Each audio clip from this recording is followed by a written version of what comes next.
you are like me, REI is just like Christmas all year round. It is a fabulous place to go and investigate outdoor equipment of all types. Today, I was going to look at puffy jackets in particular. I looked at a few pants along the way because that is the next thing on my list that I need to start seriously looking at. But I quickly got overwhelmed with all the choices and said, listen, I need to stick to puffy jackets. Arc'teryx is a brand that I've been considering for a while, so I wanted to take a look at their puffies and their outerwear as well. Cool and Fjallraven were a couple of other front runners, as well as Patagonia. So I went to Arc'teryx first, went around the other side of the rack and looked at Fjallraven. You'll notice the particular pattern on most puffy jackets.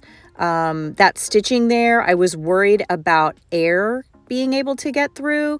So the Arc'teryx on the other side, they don't have that, but we'll talk about that a little bit later. These are the famous Patagonia nano puffs up here, and on the bottom, the micro puffy jackets. This one right here was the first one I investigated, and it has been a front runner ever since. It comes in at $2.99. REI was offering a fantastic sale. You can see it fits really well. It covers the butt area pretty well. You can get kind of drafty back there. And I also like the way that the hood fits. This is a size up from what I normally wear. Fjallraven, same thing. Grabbed a size up to allow for layering. I do love the way this jacket is cut. The color on this one is really nice. The hood, not so sure about. I'm worried about wind getting through there and just kind of pushing it off, or my head being cold. So I wasn't sure about that, but I do like the way the jacket looks. Next one is the Atom series from Arc'teryx. This has a continuous piece of material. You'll notice that pattern, distinctive of a lot of puffy jackets, is missing. This I was interested in because of the thought that maybe not so much air would get in if it was a continuous piece. Same thing with the Enlightened Equipment puffy that is very popular now. I do love the way it is cut though. However, the hood, not sure about. Mountain Hardwear is another popular one. This was a similar weight to the Patagonia, but it was a bit cheaper, quite a bit cheaper actually. The hood itself does not seem to fit as well as the Patagonia though. This one right here, Arc'teryx, again, really like it, but not so much with that hood. There's just so much room. Hey guys, it's a little dark in know. here. I don't know why I'm still wearing my hat. Like I've been wearing this hat all day. Now I've got hat head. I just got out of REI. I was trying on some puffy jackets.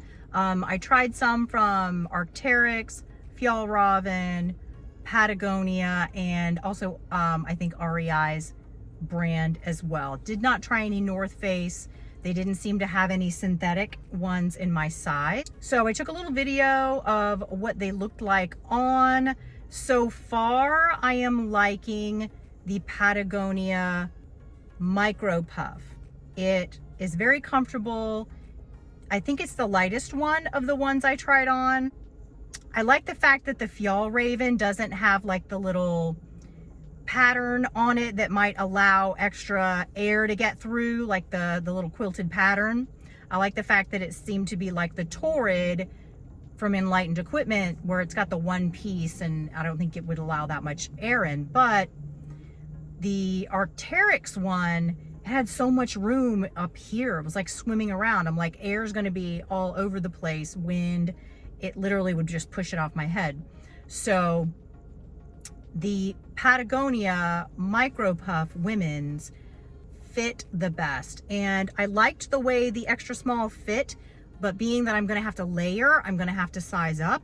So far, the small in that particular jacket is my favorite. I don't know if the Enlightened Equipment one, how the hood thing fits. I don't know what their exchange policy is. I kind of like to try stuff on before I buy it. And if I decide to customize it, it's going to take a little while. So I don't know. I'm not sure. I'm going to think on it a little while and do a little bit more research and see, you know, with layers and everything, I'm going to have to decide what I'm going to put underneath it. So yeah, so there's my thoughts on that. I'm going to head home now because it is dark and it's about an hour's trip home. So yeah, so that's my little REI adventure for today, trying on a puffy jacket. Hey guys, welcome back to my channel. I am so excited to share with you the jacket that I've chosen. I finally made a decision. I researched this for quite a while. I've actually been researching it since last year, and I went into REI a few weeks ago and actually tried on several of the brands of puffy jackets that I had been looking at for my trip to Scotland. If you've been watching me for some time, welcome back. If you are new to my channel, I am going to be hiking about 200 miles in the Scottish Highlands in just a few months, actually. So an integral part of my gear is my puffy jacket. As you guys may already be able to tell, the jacket I have chosen is made by Patagonia. Patagonia is a well-known brand of outdoor gear, and this jacket in particular, it is super popular with hikers because it is very ultra light, and that is something that was very important to me in choosing a puffy jacket. I needed it to be light, I needed it to be very packable, I needed it to be water and wind resistant, because I do expect to encounter a significant amount of weather hiking in the Highlands. Arc'teryx, you may be able to hear the dogs inside. They're playing. Sorry about that. Chihuahua life. I was looking at one from Arc'teryx as well as one from Fjallraven. Fjallraven is a brand that I intend to take a deeper look at. I've just discovered them recently.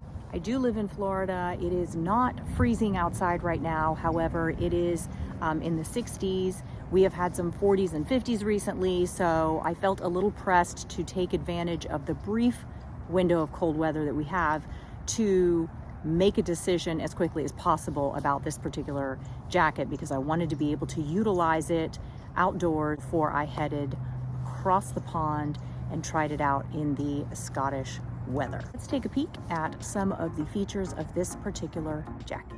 Coming in at 227 grams, this jacket is made from an Ultralight Pertex nylon ripstop shell that is both water resistant and windproof.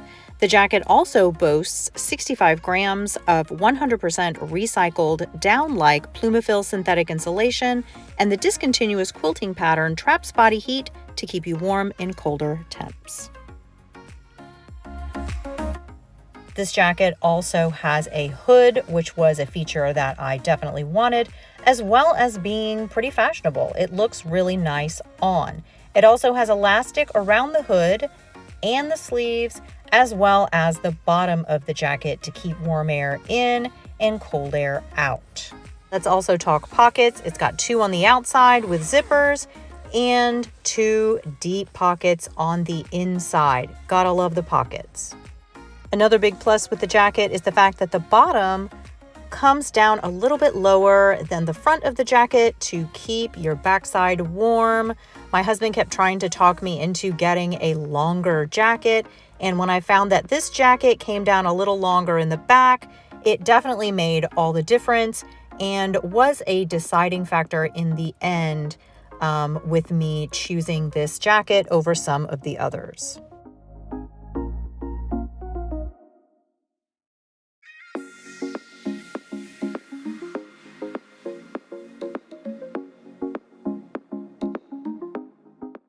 The jacket also stuffs into its own left pocket, turning itself into its own little stuff sack, and has a very handy little carabiner loop on the bottom.